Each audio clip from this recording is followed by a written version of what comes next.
Let me thank and praise God for this wonderful opportunity. My very first interaction with Aquinas, even though I am staying in Borella, I pass this very often, but I have not come here to do anything meaningfully. So today, thank you very much, Reverend Father Rector, for inviting me and to start your academic year. So at the outset, let me recognize the presence of your very Reverend Rector and all the Reverend priests and Reverend sisters and my dear teachers. And we have something in common. They say birds of a feather flock together. We are all teachers. So all academics at Aquinas and all non-academics who are helping the academics in doing a worthy, meaningful thing. So ladies and gentlemen, all of you, a warm welcome to thought sharing for about an hour. So at the outset, let me wish each and every one of you, I would say, a peaceful, prosperous and a productive New Year. And we as Christians can say, may it be blessed with divine mercy. May it be blessed with Holy Spirit's guidance and the fruits of the Spirit. So my topic, or rather the topic assigned to me, involved two key words, competence and character. I think both are very relevant to what you do at Aquinas. How to build competence of the next generation, the aspiring leaders for the future, and the character, not just the knowledge, something more, something deeper, something broader, to have a holistic human being. So we were talking casually with your Reverend Father Rector and my good friend Ajantha about the fly-by-night shops which are coming onto the scene day by day, just offering bogus certificates by charging a thumping amount of money. And yesterday I saw in a website, there's a place in Bambalapitia, the lady in charge was arrested, but still they are continuing to give certificates for the visa. So in such a context, how can we maintain real Christianity-filled institute, the God's love-filled institution, like Aquinas, having 70 years of prestigious presence, 70 years of excellence in enriching the lives of Sri Lankans. And I was telling Father Rector, my mother-in-law got her London University BA degree from Aquinas. So there are many such people, even from yesteryear, who had been enriched by the presence of such a prestigious institution. So continuing it for the next generation is a challenge, and it should be the duty by all of us. So with that initial thoughts, let me structure my thought sharing into three main areas. Firstly, the context in which we need to perform. The 2024, the challenging year, the year that we are going to have a roller coaster ride. And then the contents that we need to promote.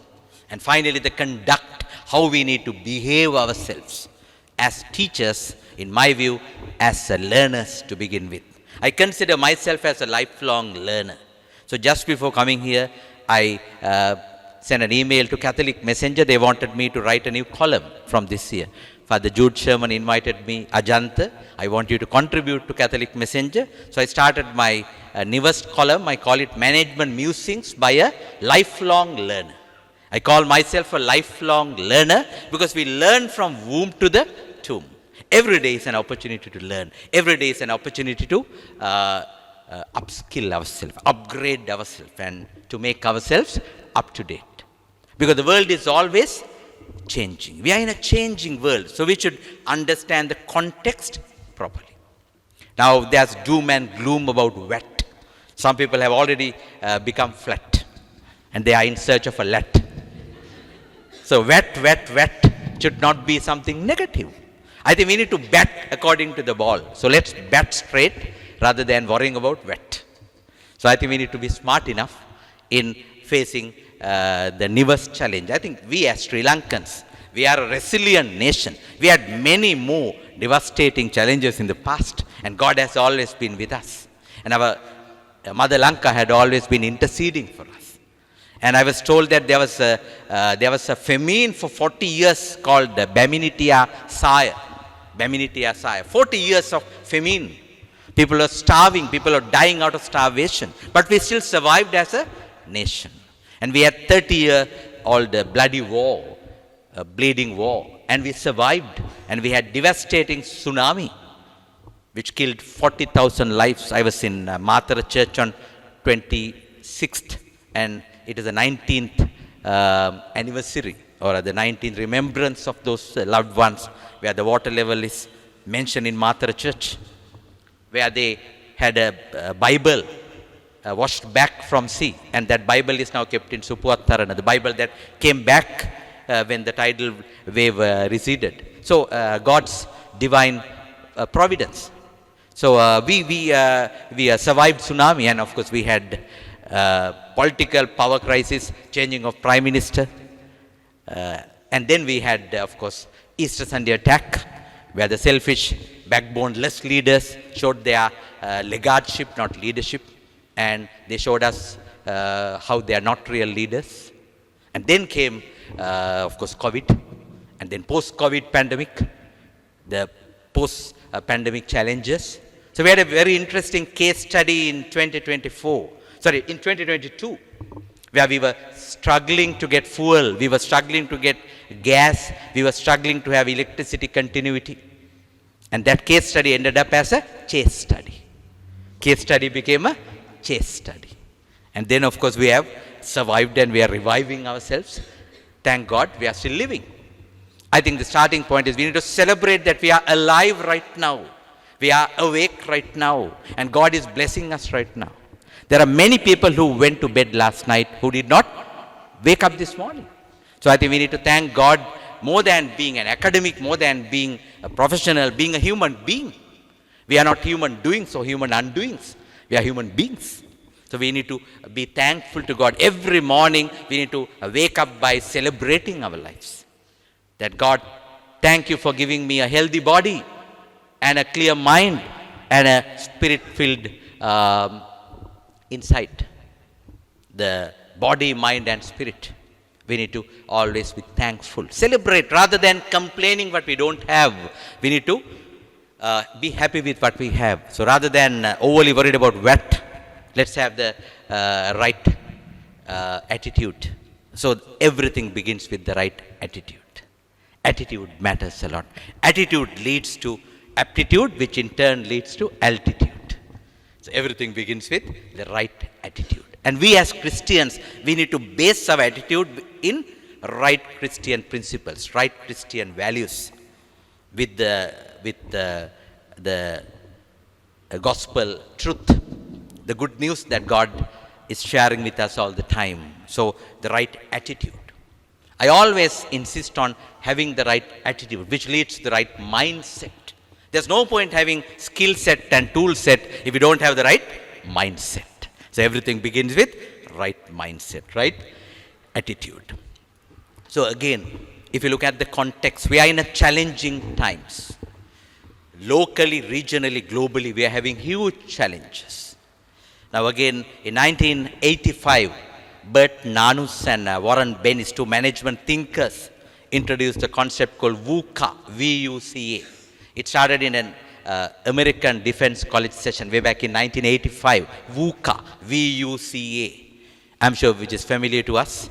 Volatility, uncertainty, complexity and ambiguity. V-U-C-A. It's all about volatility, uncertainty, complexity and ambiguity. So we inherited a VUCA world. Things are volatile, things are uncertain, things are complex and things are ambiguous. I'll give you a simple local example.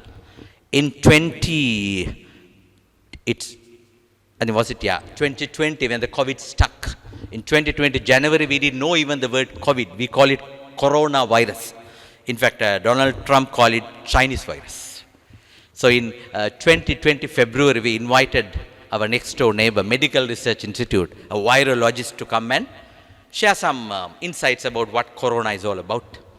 And he presented a map of China and he showed some dots where the infected patients in Wuhan province. And he said this is confined to Wuhan province. We don't have to worry too much about it. It will be a Chinese problem and it will not be a global problem and we don't have any issues. That was in February 2020. It didn't take even 4 weeks in March 2020 for us to have a lingering long lockdown, which ran for months and months, isn't it? I'm sure we remember we got stuck. We couldn't go to masses. We couldn't go to churches. Churches were closed. Sunday Mass was not there. Thanks to Verbum TV, Mr. Millen's initiative, we had online holy masses. So see the uncertainty. Within 4 weeks, that virologist, I will not comment on his credentials, but his prediction was completely inaccurate. That was the volatility, that is the uncertainty, that is the complexity, that is the ambiguity the world experienced. So I would propose it as VUCA 1.0 reality. And then what should we do? I would call it VUCA 2.0 response. So in VUCA 1.0 reality, what should be the VUCA 2.0 response? I coined the term vision, understanding, confidence, and agility. VUCA response. You need to have a clear vision, and you need to have a clear understanding of what's going on, and clear confidence. You need to be standing on your feet with God's divine power, and agility, being dynamic, being energetic, being flexible, adaptable, adjustable. VUCA response. So when you have VUCA 1.0 reality, we need to have VUCA 2.0 response. So the fundamental question I would invite you to ask, am I having a clear vision for the future?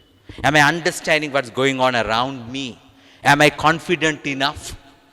Sometimes we have less confidence and we have FOF, the biggest fear in the world, FOF, fear of failure. And we are worried about, will I fail? Will I lose? Will I miss? So those negativities could create lots of issues in us. So we need to have confidence and agile, dynamic. I see Aquinas honestly as an outsider, as a sleeping giant. You need to awaken yourself. I was telling your father rector, I was part of the NSBM creation. I was NIBM governing council member at that time because PIM director was an ex-officio member of NIBM governing council. NIBM's brainchild was NSBM, National School of Business Management in Homagam. I was there on the very first day, the green campus. In fact, they are very aggressive in their promotions. They are very aggressive in their marketing. They are very aggressive in introducing new courses, expanding their infrastructure. So physical resources, human resources, they are doing a lot. And that is the competitive environment that we inherit. So Aquinas can't just thrive on past success. As management gurus say, past success will not guarantee future success. Why? Future is different to the past. I experienced that in my institute, where we had 1,000 applications for any MBA batch, and we easily reject 50% of them having a competitive admission test. And among the rest, we rejected few more through the interviews, and we took only 300.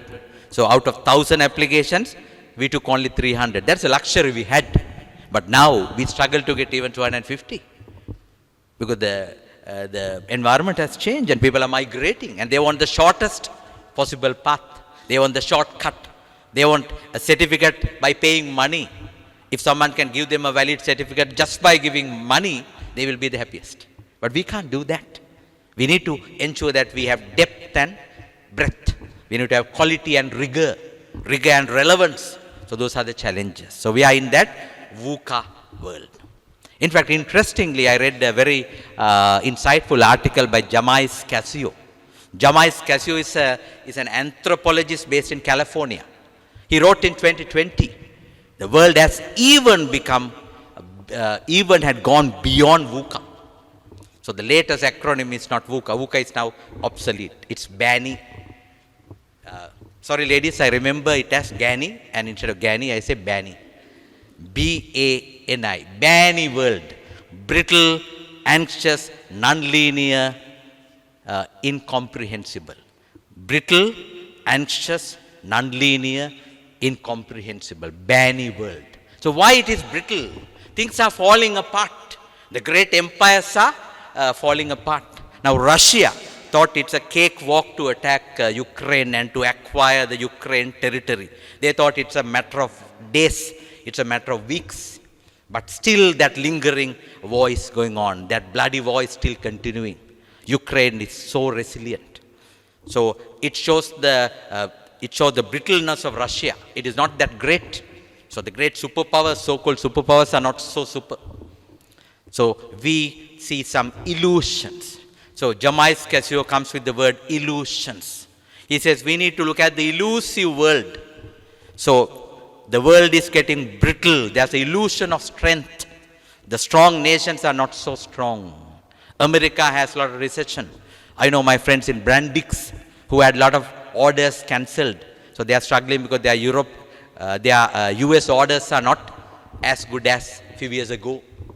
So US is struggling. Russia is struggling. So it's illusion of strength. Those who think they are strong are not so strong. And we saw that in Sri Lanka when there's the leader appointed with 2/3 majority, Vadakarana Pe Virua. So what happened to him? It's a story that those who think they were strong were not so strong.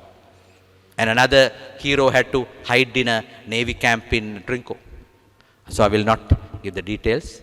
So, in fact, I wrote an article to the Christmas issue of Catholic Messenger, the tale of two leaders, the servant leader and the serpent leader. Servant leader was Jesus Christ, serpent leader was the leader who killed other children, Herod. So we have many serpent leaders, not enough servant leaders. There's another challenge that we have in the world. So it's a brittle world, the fragile world, the world which is breakable, breaking apart. That's the world that we inherit. And then BA, anxious, which I see very often in Sri Lanka. People are very anxious. People are very nervous. And when you drive, you see the madness, crazy driving.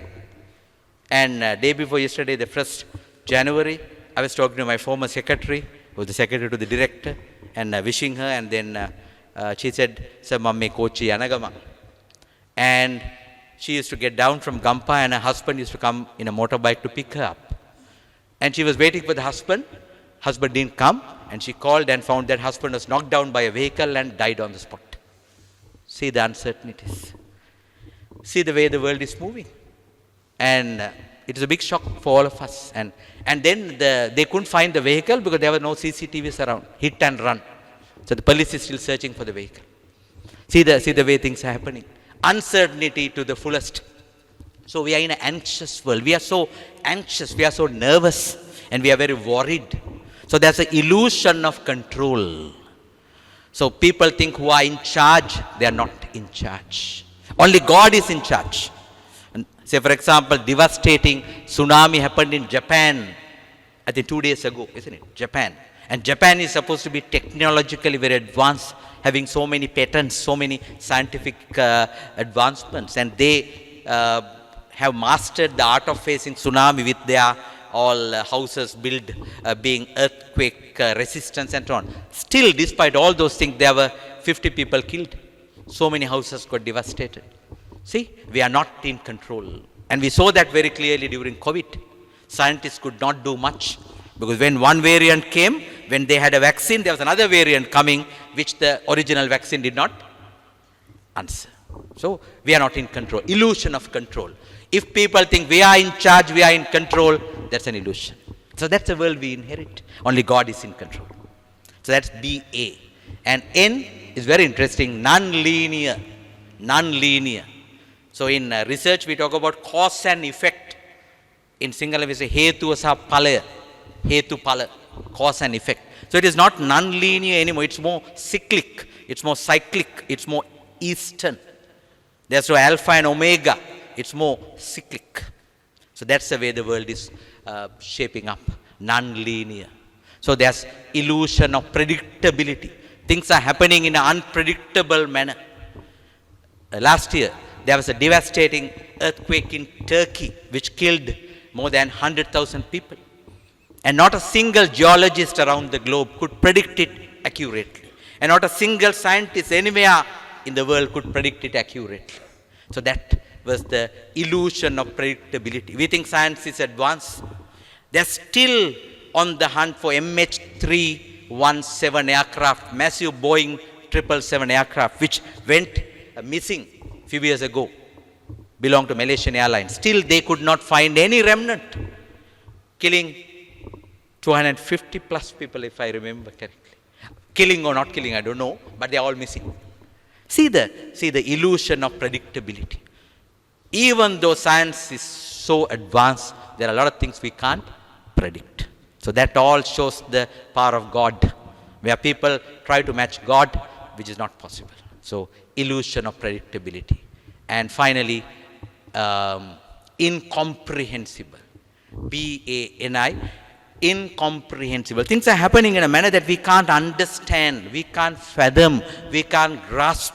So complicated, so convoluted, so confusingly happening. So illusion of knowledge. If we think we know everything, that's a myth. So it's an invitation to learn, to renew, to unlearn and to relearn. Sometimes we think we know everything. That's the beginning of the decay. We have to unlearn and then to relearn. So I was talking to one Dr. Muralidharan based in Manchester 2 years ago.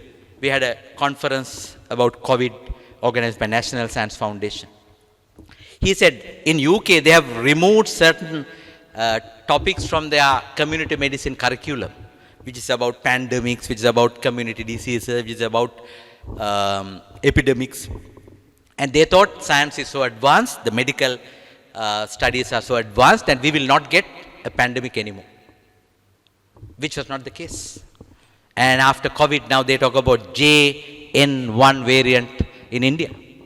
The other day I was calling one of my faculty members, she's going through a terminal treatments. And she said, sir, I am down with COVID. I am on quarantine for 7 days. So it's again back. So the knowledge, even though we are vaccinated, I got all three vaccines, still we are vulnerable. So that's the illusion of knowledge. Our knowledge has its own limits. And when Titanic was launched, the engineers said, even God can't destroy or even God can't do anything. It's so wonderful, so fantastic. And we know what happened thereafter. So these are all in a banny world. It's full of illusions. So I think it's an invitation to get closer to God, invitation to ignite ourselves with right spirituality. So again, I must confess that I am a fan of acronyms. I start developing acronyms. I think that is my pet areas. So when you have banny illusions, I call it banny 1.0. And then what should be our ignition? We have to ignite ourselves with right spirituality. And as Christians, we are blessed with all the openings, spirituality. It's an invitation for a spiritual awakening. It is not just making money. It's going beyond. So I remember listening to Divine Retreat Center on 1st January or 31st night, 2023. I could not go for that 31st night service there. I was listening online. And Father Michael said, God will not give you excess, God will give you enough. Enough. Not excess, enough. I think that's what we need. So to have that spirituality that God will take care of us. And like the birds who will never die out of starvation. And we are far more valuable than birds according to the gospel. We are far more valuable than birds. So spirituality filled ignition. So we need to ignite ourselves in doing 4 things. I would call it Banny 2.0. Being bold, showing your confidence with God's power. As St. Paul says, I can do anything with God. Nothing is impossible with God. Having that bold mindset. I'm going to face the VAT challenge. I'm going to face the tax challenge. I will have my TIN. TIN is not this one. Tax identification number. So I'm bold. Have that assurance. I'm going to be bold. Assertive. You got to be assertive rather than being pessimistic, rather than being negative. Culturally, we are at a disadvantage. We are so negative as a culture. Teledramas make us negative. Movies make us negative. Even television news makes us negative. Even a daily newspaper headlines make us negative. Because the negativity has a lot of appeal. Negativity has a lot of currency. Now look at some old singular movies. Rukmani Devi starts crying and saying, "Me kurura loke ay maupan." And then she starts crying further and says, "Ayya madama yanne paya, ube parama piyuthuru preme." And Ayya says, "Yanna nang yanda api me program ekaka inde." So you know, to be assertive, positive, have that positive mindset. Always have that confidence, being positive, assertive. Have that assertiveness which is lacking in some academics, I must confess. I did some teacher training program for a Royal, where I did my secondary schooling, where they had 100 newly joined teachers at Royal. So I did a session for them. So I asked them to stand up and introduce themselves. I was so sad to see someone struggling even to introduce themselves, the so-called teachers. During our time, teachers were like icons. We used to worship them. They were like real heroes for us. They were like real leaders for us. They were like real value creators, value sharers with us. Things have changed. And I must tell that my primary education was at St. Joseph's. I always remember St. Joseph's with gratitude, where I got my spiritual formation. And after grade 5 scholarship exam, my parents want me to join Royal, and the principal, Father Quintus, didn't like that, and he didn't take my brother to St. Joseph's. But that's part of history. So coming back, assertive. You have to be assertive. You got to show your assertiveness in action. The way you talk, the way you walk, the way you do, the way you dress, and the way you address, you have to show your assertiveness. And then N, neutral. Be open-minded. Neutral. Don't get biased. Don't get one-sided. Be open to the reality in front of you. Be open to the truth. Neutral. Now we become so biased. We become so prejudiced. We become so opinionated. Sometimes the subjectivity comes into the scene, and we have a predetermined lens, and through that we look at it. And I must tell you, Reverend Father Rector, I'm very impressed by your vision, which talks about transcending beyond caste, creed, and the differences. Because that's Sri Lanka badly needs. We need to transcend beyond the caste differences, creed differences, other differences. So we need to show the unity in diversity. So for that, you need to have that, what I call the, we talk about the neutrality, being neutral, without getting biased. Tamils are like this, Sinhalese are like this, the Muslims are always like this. These are all biases, prejudices. And we have a lot of divisions, education-based divisions, ethnic-based divisions, and then in terms of income-based divisions. And they will be there, but we need to go beyond them, transcend them. That's the word I like from your vision. Transcend them in being neutral. And then I stands for being innovative. Innovative. It's an invitation to be innovative. As I mentioned, past success will not guarantee future success. You need to be innovative. You have to challenge what you are doing. You need to have new programs, new designs. Critically look at what you had been doing. And every year when I start now, next Saturday we are starting our new MBA batch. Every year I change at least 25% of my slides, changing, deleting, and improving, enhancing. You need to innovate. Innovation begins with a mindset. We got to be innovative. And innovation doesn't mean that you are inventing a light bulb. You are inventing a product. No, it's much broader than that. Invention, a particular product, a particular device, but innovation is a broader context. Innovation is much broader. So the beginning is imagination. So what is a simpler word for imagination? Simpler word for imagination? I hope you are not doing it now. Simpler word for imagination? Dreaming. Dreaming. Is dreaming good or bad? It depends on the type of the dream. Sometimes when I go to offices after lunch, I see people dreaming. And when they see me coming, they say, hey, so-and-so is coming, wake up. They say, Podak inna hello. They even sing a song. Mage sihine mata dakinna idare. Mage sihinen ma mudanna langnowana. They keep on dreaming. Are those the dreams that I am referring to? No, those are daydreams.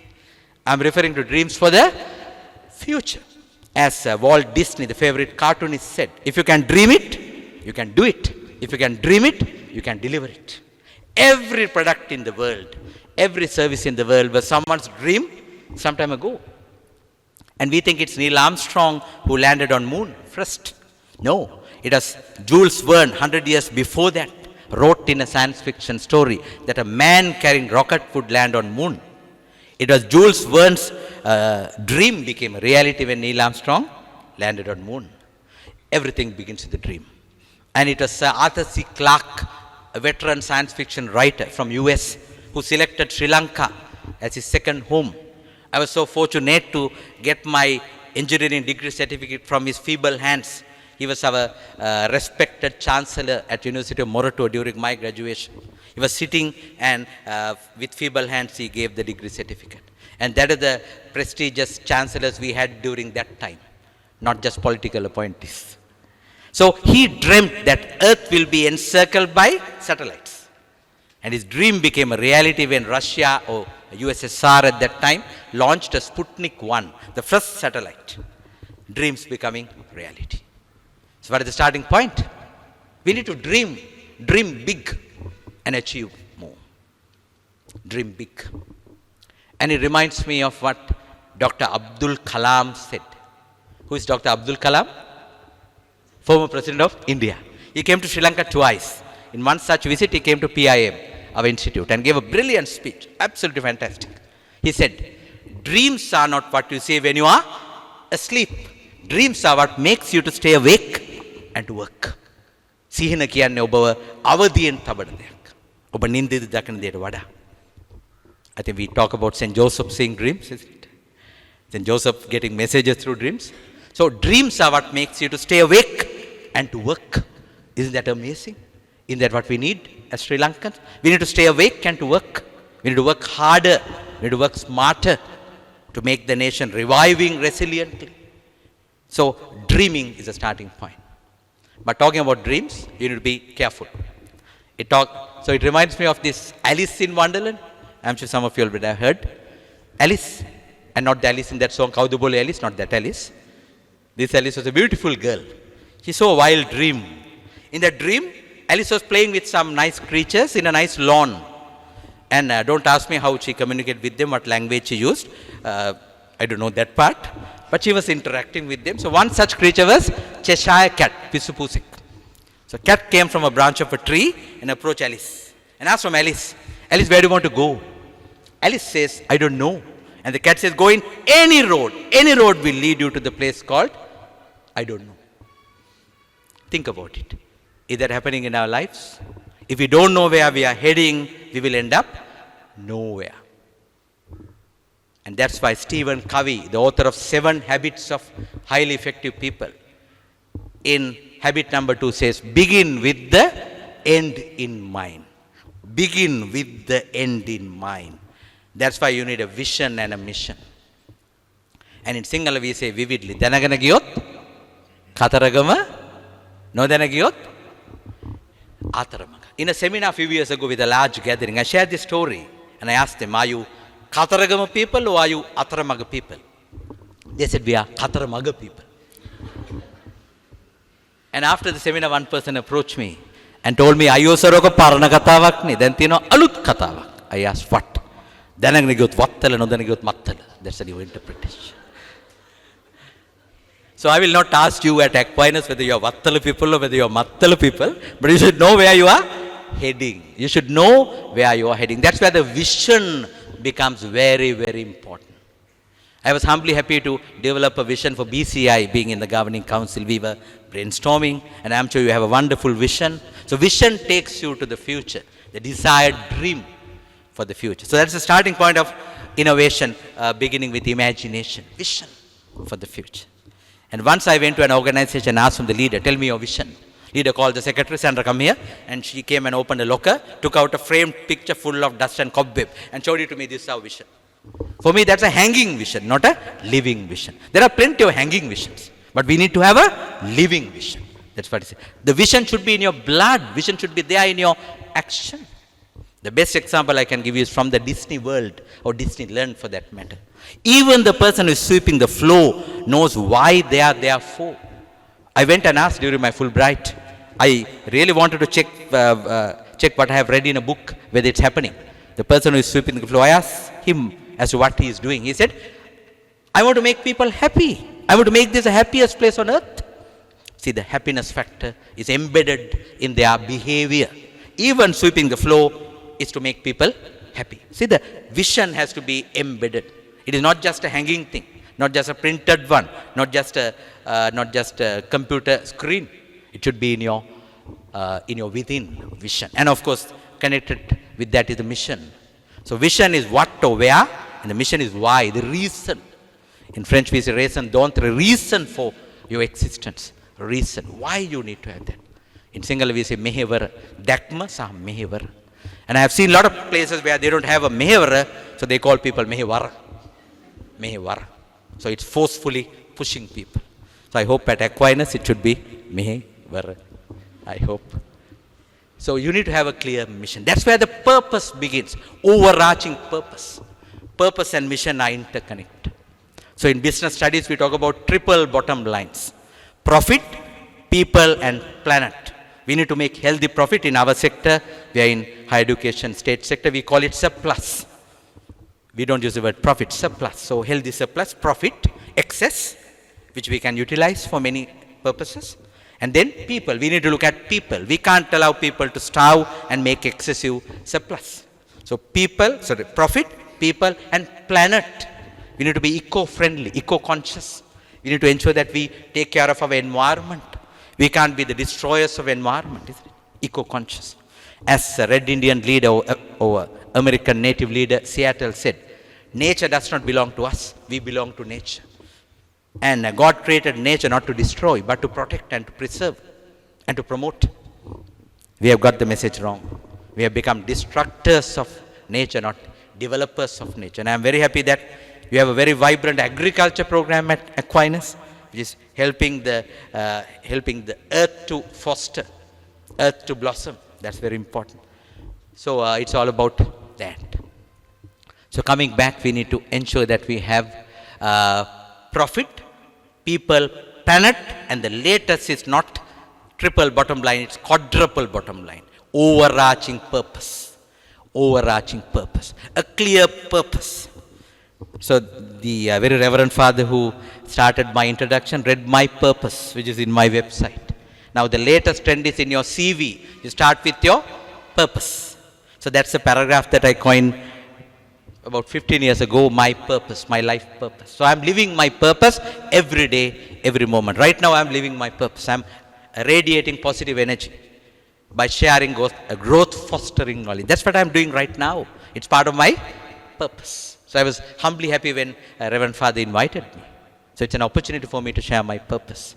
Yesterday, I was at Jet Holdings in Talavatugoda. Their very first day of work, they wanted me to come and do a motivational session. For me, it was something spiritual. Because they had a doom and gloom and they were negative and I had to awaken them.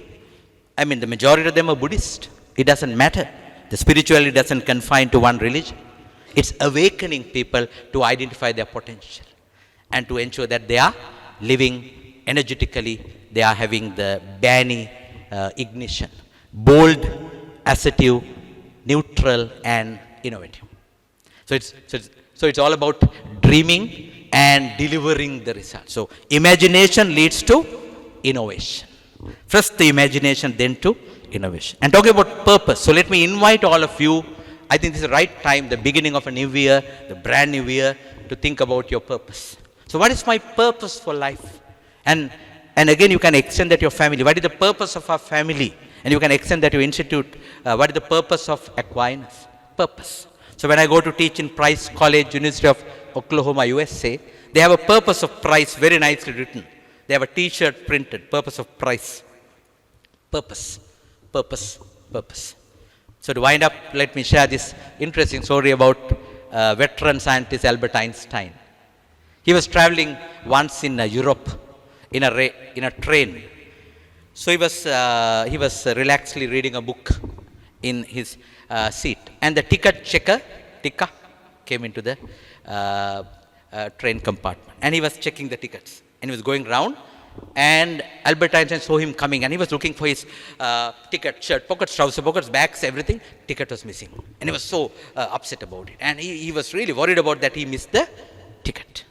And the ticket inspector saw this and came to him and said, "Sir, we know who you are. Don't worry, sir. We know you'd have definitely taken a ticket, and don't worry. I don't want to trouble you. Please relax and continue." But Albert Einstein still kept on searching for the ticket, and the ticket inspector checked others' tickets, and he was about to leave the train compartment, and he looked back, and he saw Albert Einstein was still looking for the ticket. Shirt pockets, trouser pockets, bags, and he came back. He was so sorry. He was so sad. "I made this person uncomfortable." He said, "Sir, I am extremely sorry. I know who you are. I know how a veteran scientist you are. So please don't worry, sir. I have no doubt that you have taken a ticket, and please continue your journey. I don't have any issue with that." Albert Einstein had a look at him. "Young man, I know who I am. That's why I am searching for the ticket, because I don't know where I am going. I don't know where I am going." So he's searching for the ticket to find his destination. I hope that will not happen at Aquinas. So finally, in summing up, we have moved to a Bani world from a VUCA world. So we need to have the Bani ignition, being bold, assertive, neutral, and innovative. And the year 2024 will be full of challenges, and we need to have competence and confidence in having the right character. It's all about being ethically right, having the right goodness. I think I'm not the expert. There are lots of priests and reverend sisters who would guide you to have that ethicality based on Christian spirituality. It's a Christianity-based institution, Christ-based institution. Christianity should flourish in the students. So there should be a difference in an Aquinas student compared to an IBM student or an SBM student. There has to be that distinct character coming out, the moral behavior coming out differently, showing Christ to the world, irrespective of what their religion, irrespective of what creed they belong to. That is our challenge. That is our challenge. I said the same thing last year, 2023 beginning, when I gave a similar keynote at BCI when they commenced the academic year. I'm telling the same thing. Let the children, let the learning partners, that's the term that we use at PIM, let the learners be blessed so that they project Christ to the Christless world. The world which is starving to have Christ. The world which is expecting the Christ. The world which is struggling without Christ. Show that Christ through your learning community. The Christianity in action. Actions speak louder than words. So let me invite you to do something differently. As Benjamin Franklin said, I can keep on talking, so what matters is not what I say, but what you do. So do things differently, achieve results differently, and ensure that you have holistic renewal. Physical, mental, emotional, spiritual, renewal as an individual, and renewal as an institution, and renewal, hopefully, as a nation at large.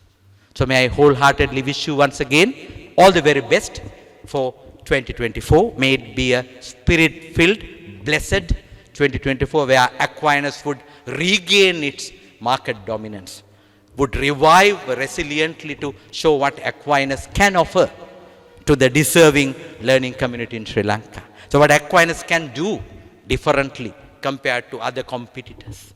And let Aquinas blossom, flourish, and show its true divine nature to the world. Thank you very much.